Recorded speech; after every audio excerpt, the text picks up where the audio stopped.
Assalamualaikum warahmatullahi wabarakatuh. Waalaikumsalam warahmatullahi wabarakatuh. Selamat siang rekan-rekan para calon analis hukum ahli pertama. Begitu benar ya? Apa kabarnya siang hari ini? Baik, tapi kok kayaknya lemes ya? Apa karena udah banyak berkutat dengan materi hukum ya? Nah, kali ini teman-teman kita akan keluar sedikit dari materi hukumnya. Saya akan membawakan komunikasi efektif bagi analis hukum. Tapi sebelumnya ini kan ruangannya dingin, terus teman-teman kayaknya juga puasa, lemes ya. Saya mohon teman-teman untuk berdiri dulu. Ayo, silakan. Saya ingin teman-teman mengekspresikan kedinginan teman-teman dengan suara dan gerakan. Pada hitungan ketiga ya, kita rame-rame ya, berbarengannya. 1, 2, 3. Ayo agak kencang lagi suaranya gitu, kayak ini minus 2 derajat gitu. Oke, setelah itu saya mau teman-teman menyapa teman sebelahnya, tapi tanpa suara, hanya dengan ekspresi dan gerakan tubuh ya. 1, 2, 3. Baik, yang ketiga, terakhir, saya ingin teman-teman menyapa teman sebelahnya dengan suara dan juga dengan ekspresi dan gerakan tubuh ya. 1, 2, 3. Lebih kencang lagi suaranya? Lebih ceria lagi? Baik, terima kasih teman-teman. Kita berikan aplaus untuk teman-teman.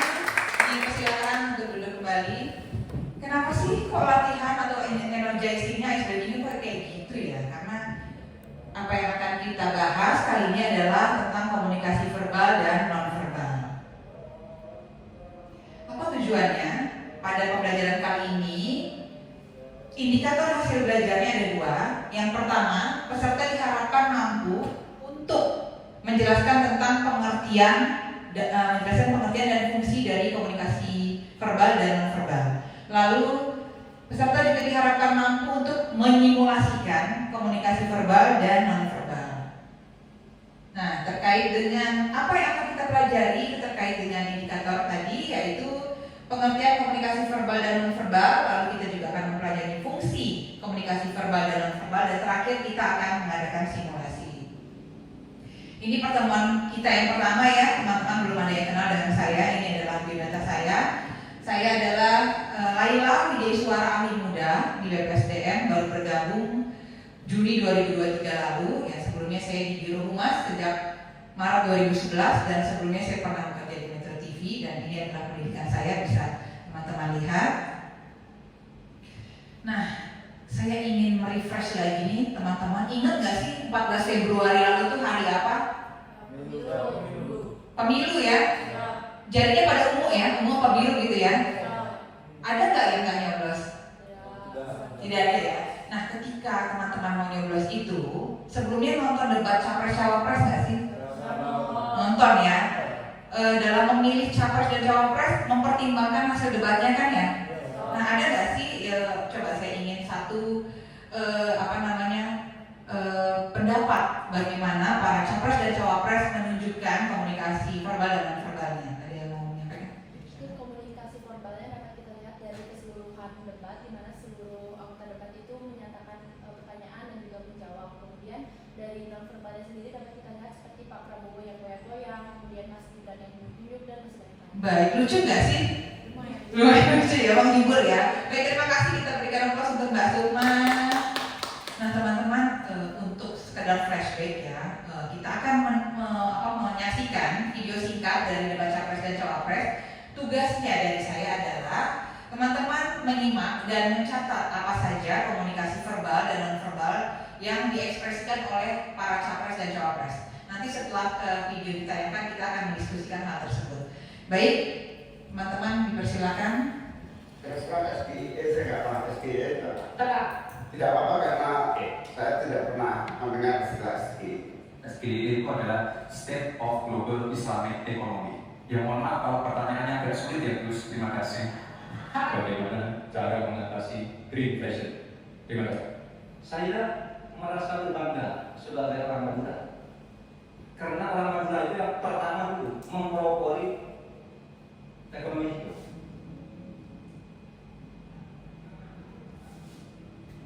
Saya lagi nyari jawabannya Prof Mahfud. Saya nyari-nyari gimana ini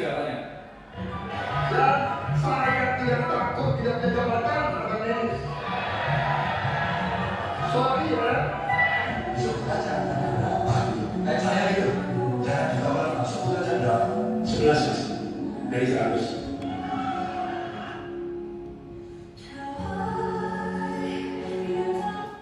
Baik, itu dia video singkat dari debat capres cawapres ya. Seru ya, menghibur gak sih? Nontonnya di YouTube atau pas live atau rekamannya? Pas live ya, sambil makan ya, seru ya. Nah, ada 3 pertanyaan yang akan kita diskusikan. Nanti volunteer aja siapa yang mau menjawab. Yang pertama, apa saja komunikasi verbal yang digunakan para capres dan cawapres dalam debat? Siapa yang mau menjawab? Silakan. Saya di sana melihat Gibran menggunakan bahasa yang menyudutkan lawan seperti saya mencari jawaban dari Prof Mahmud, tetapi kok nggak ketemu ya. Satu lagi dari Prabowo, sorry ya. Oke, jadi lewat bahasa ya, kalau komunikasi verbalnya itu ya. Lalu yang kedua nih, apa saja komunikasi non verbal yang digunakan para capres dan cawapres tadi di tayangan tadi? Menurut saya yang terlihat di sana yaitu di saat Gibran telinga sebingung itu mencari jawaban, kemudian juga terlihat waktu Pak Prabowo menghentak-hentakan tangannya yang mengatakan bahwa saya tidak bisa jika tidak mendapatkan jawaban. Baik, terima kasih. Kira-kira ada nggak sih hambatan komunikasi antara mereka? Siapa ini? Apa?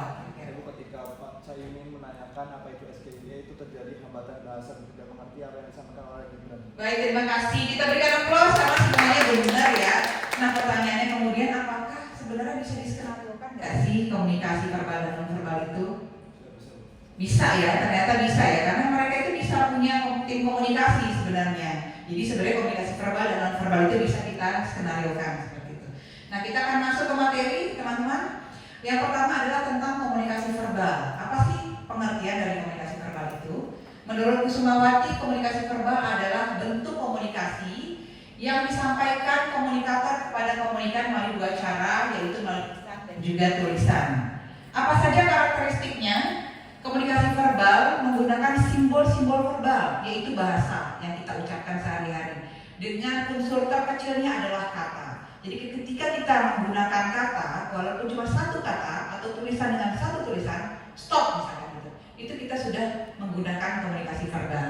Ada juga karakteristiknya dapat disampaikan secara lisan dan tulisan, lalu sifatnya eksplisit dan cenderung 2 arah kalau komunikasi verbal.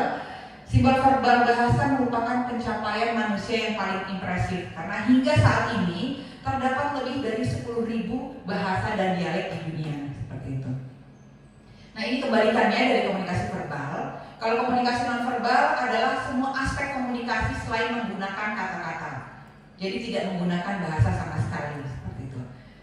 Nah, karakteristiknya adalah dengan menggunakan simbol-simbol selain bahasa lisan dan tulisan, seperti pengucapan kata-kata menggunakan intonasi dan juga infleksi. Intonasi itu seperti tadi Pak Prabowo ketika debat menggunakan intonasi yang tinggi seperti itu ya. Itu termasuk dari komunikasi nonverbal. Lalu ada juga bahasa tubuh, raut wajah, gerak tangan seperti menunjukkan tadi begini Pak Prabowo. Nah, itu termasuk komunikasi nonverbal. Juga tanda rambu lalu lintas yang kita temui di jalan, lampu merah itu ternyata merupakan komunikasi nonverbal. Juga ada tindakan menggebrak meja, menutup pintu keras-keras, dan juga ada objek yaitu pakaian dan aksesoris yang kita gunakan seperti itu. Kita masuk ke fungsi komunikasi. Fungsi komunikasi verbal itu seperti fungsi komunikasi pada umumnya, yaitu menyampaikan ide, gagasan, dan juga bahkan menyampaikan emosi kita seperti itu karena melalui bahasa. Nah, sementara itu fungsi komunikasi nonverbal ada 5, yaitu yang pertama repetisi, seperti mengulang gagasan dengan menggeleng. Gitu. Lalu ada juga substitusi, menggantikan lambang verbal dengan mengangguk. Ada juga kontradiksi, memberi makna lain pada pesan verbal, padahal kebalikannya gitu. Nah, saya mau nanya nih Mas Waski ini, Mbak Sukma cantik nggak sih? Cantik. Cantik. Coba tapi menggeleng. Cantik. Nah, itu adalah contoh yang kontradiksi ya. Apa yang diucapkan oleh verbal itu berbeda dengan yang dibuktikan dengan nonverbal. Ada juga komplement, yaitu melengkapi dan memperkaya pesan nonverbal seperti menangis terseduh-seduh. Ada juga aksentuasi, yaitu menegaskan pesan verbal. Contohnya ya ini dengan memukul meja. Nah, ini tadi benar ya apa yang disampaikan bahwa dalam video tadi ada hambatan. Yang pertama itu adalah language barriers, yaitu hambatan dalam bahasa. Ada juga attitudinal barriers, yaitu hambatan dalam sikap, nilai, persepsi. Ada juga cultural barriers, yaitu hambatan kebudayaan, dan yang terakhir behavioral barriers, yaitu hambatan perilaku. Nah, sampai sini sebelum kita mulai simulasi ada pertanyaan? Ya, silakan. Ibu ingin bertanya, menurut Ibu mana sih Bu yang lebih penting, komunikasi verbal atau komunikasi non-verbal? Saya mau tanya nih, Masnya punya pacar nggak? Saya punya. Punya ya. Lebih penting ngasih bunga atau lebih penting ngasih bilang I love you? Keduanya. Keduanya, betul. Yang lain setuju ya? Nah, yang lain sendiri itu kita ibaratkan dengan cinta gitu ya. Jadi keduanya itu komunikasi verbal dan non verbal itu sama-sama saling melengkapi. Ya, nah teman-teman kita akan mengadakan simulasi. Yang pertama akan berperan sebagai kepala BPHN. Yang kedua, peserta yang kedua akan berperan sebagai analis hukum ahli pertama. Kasusnya adalah analis hukum ahli pertama ini melakukan kesalahan dalam menganalisis hukum sehingga mendapatkan komplain dari stakeholders, yaitu Pemprov DKI Jakarta. Nah, tugasnya adalah keduanya melakukan komunikasi verbal dan non verbal secara maksimal. Gitu. Boleh? Siapa volunteer? Ya, dipersilakan. Ini bagaimana sih ini sampai dapat teguran dari Pemprov DKI? Ini berarti kan kesalahan kamu. Saya harap ini tidak diulangi lagi dan saya juga kecewa dengan kamu. Izin untuk perbaiki ke depannya Pak. Izin untuk belajar. Ya itu harus dong masih perbaiki ke depannya. Baik, terima kasih atas simulasinya. Kita berikan aplausnya kepada teman-teman. Kita sedikit feedback aja ya, sedikit aja ya. Apa yang dilakukan sudah baik sebenarnya ya. Tapi mungkin bisa dimaksimalkan untuk penggunaan verbalnya ya, terutama dari analis hukum, karena penting untuk menyampaikan pesan melalui kata-kata. Kenapa sih keliru gitu kan? Kenapa sih terdapat kesalahan, itu penting disampaikan melalui verbal. Dan juga untuk kepala BPHN mungkin lebih intonasinya harus lebih tegas seperti itu ya. Jadi dalam kehidupan berorganisasi bisa kita simpulkan bahwa komunikasi verbal dan non verbal bisa kita terapkan seperti itu. Nah teman-teman, kita sudah di penghujung nih pembelajaran kita. Ada lagi pertanyaan?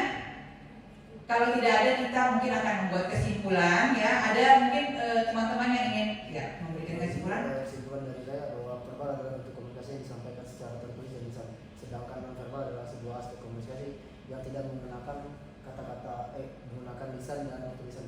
Baik, terima kasih. Mungkin saya tambahkan sedikit saja ya. Itu yang ketiga adalah fungsi komunikasi nonverbal.